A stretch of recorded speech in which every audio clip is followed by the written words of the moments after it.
तर नमस्कार बांधकामगार मित्रांनो, आता तुम्हाला पण तुमची जी पावती आहे ती रिन्यूअल करायची आहे. भरपूर जे बांधकामगार मित्र आहेत आपले त्यांच्या पावतीला 1 वर्ष झालेलं आहे आणि प्रत्येक वर्षी ही पावती रिन्यूअल करावी लागते. आता सर्वप्रथम तुम्हाला ही पावती रिन्यूअल करण्यासाठी 90 दिवस बांधकामगार यामध्ये काम केलेलं प्रमाणपत्र लागत असतं. आता ते प्रमाणपत्र व ते प्रमाणपत्रासाठी अर्ज व ते प्रमाणपत्र कसं भरायचं आहे व त्याच्यावरती सही शिक्का कोणाचा लागणार आहे आणि काय काय कागदपत्र तुम्हाला लागणार आहे हे आज आपण या व्हिडिओमध्ये सांगणार आहे, जेणेकरून तुमची जी पावती आहे ती तुम्ही घर बसल्या मोबाईलवरून रिन्युअल करू शकता. तर मित्रांनो, हा व्हिडिओ शेवटपर्यंत बघायचा आहे आणि अशाच लेटेस्ट अपडेटसाठी आपल्या युट्यूब चॅनलला सबस्क्राईब करून ठेवायचा आहे. तर मित्रांनो, चला व्हिडिओला सुरुवात करूया.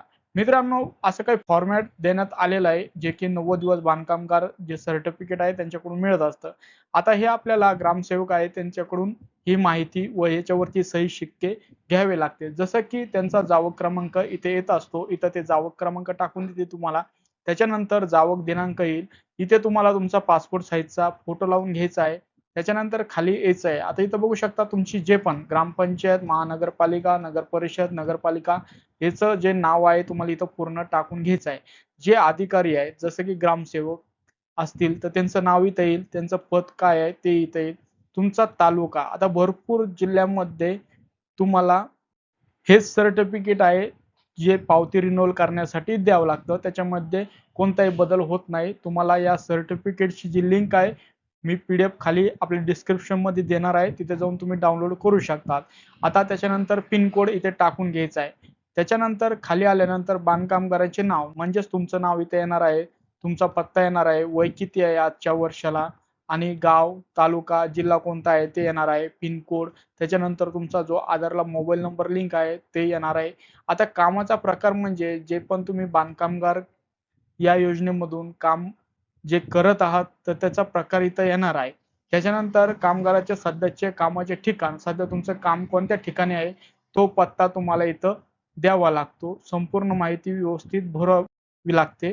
इथं बघू शकतात जी नमूद बांधकामगार आहे त्यांची नियुक्ती दिनांक इथं येत असते आणि तुम्हाला किती वेतन दिले जाते तर इथं जी डिटेल आहे ती तुम्हाला बघायला भेटत असते.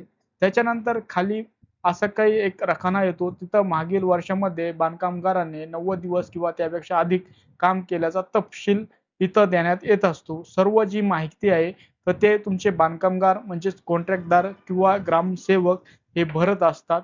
तर अशा काही प्रकारे हा फॉर्म भरल्यानंतर जे अधिकारी असतात त्यांचा इथं सही शिक्का येत असतो आणि जेव्हा पण तुम्ही ऑनलाईन फॉर्म भरायला जातात त्यावेळेस हे जे सर्टिफिकेट आहे, हे जे प्रमाणपत्र आहे, पावती रिन्युअल करायच्या टायमाला तुम्हाला ते अपलोड करावं लागतं.